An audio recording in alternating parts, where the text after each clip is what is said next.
చంద్రబాబు నాయుడు గారు, లోకేష్ గారు కనపడతలేదు, రాష్ట్రాన్ని వదిలి వెళ్ళిపోయారని చెప్పేసి ఈ జగన్ సైకో ముఠ ఒక విచిత్రమైనటువంటి ప్రచారం చేస్తూ సునకానందాన్ని పొందుతూ ఉన్నటువంటి పరిస్థితి మనం చూస్తూ ఉన్నాం.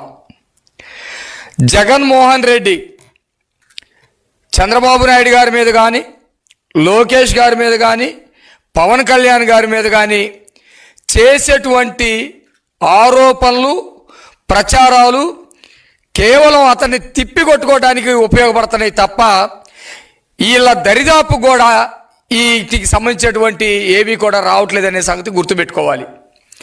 ఎందుకంటే ప్రజలకి సంబంధించినటువంటి విషయంలో ఏదైనా సమస్య మీద వాళ్ళు మాట్లాడినా, ప్రశ్నించినా, లేకపోతే రోడ్డు ఎక్కినా ప్రజలు హర్షిస్తారు.